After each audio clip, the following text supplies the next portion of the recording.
We're eager to give you a little tour of this Flamboyant Blankets and Rugs class, starting with this simple one right here, which is the first one I ever wove in this technique, and I was intrigued with it.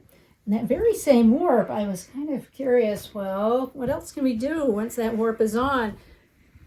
This is all weft-faced weaving, so the warp doesn't show at all. The weft can be anything, and the back side is the opposite colorway. You're always working with two shuttles, and the weft completely covers the warp. So you can see same warp, same little boxes and lines,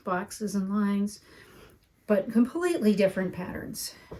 Now we're going to show you what it looks like to have different threadings. So when you come to this class, your loom is going to be already beamed, but you get to pick the threading, so the sizes of the blocks, the sizes of these stripes. These are kind of big ones spread out. Then of course what you can do with it when you weave it is endless, but we're going to take a look at a few different configurations. Here we've got a bunch of skinny lines in the middle and bigger blocks on the outside. So that's another configuration. And what does this one do?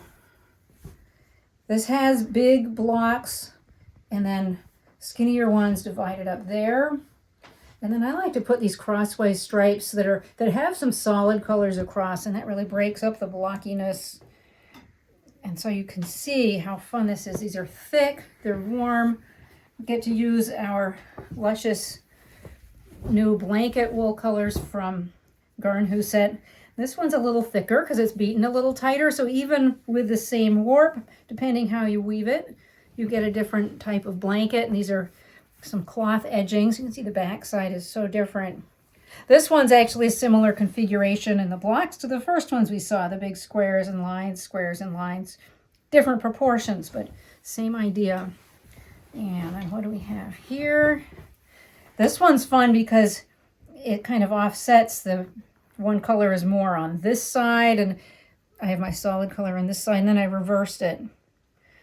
So all these things to choose from. We'll help you choose your block design and help you count the threads and get you going, so to make sure that you really start weaving on Tuesday. Here's another one. I did shaded colors here, going from the lighter to darker.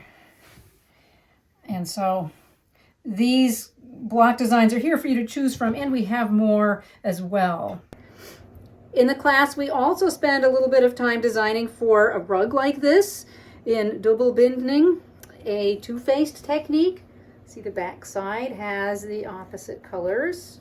Great rug technique with super vibrant colors. Here's another example. And so in class, you'd be making a sheet like this with a design on it with your chosen yarns for your colors. In fact, you could make a whole lot of designs. These really can come together quite quickly and easily. It's a fun design process. And then you can pick your favorites and you can mount them on sheets. And here's this little one that I actually did weave into this mini ruglet. The same design technique can be used to make what we call our flamboyant blankets. And here are a couple of examples of those. We have a lot more examples elsewhere on our site. And then it's interesting, this same design process can even be used for a rep weave as well. So we learn all sorts of fun tricks about designing and how it can go from one technique to another.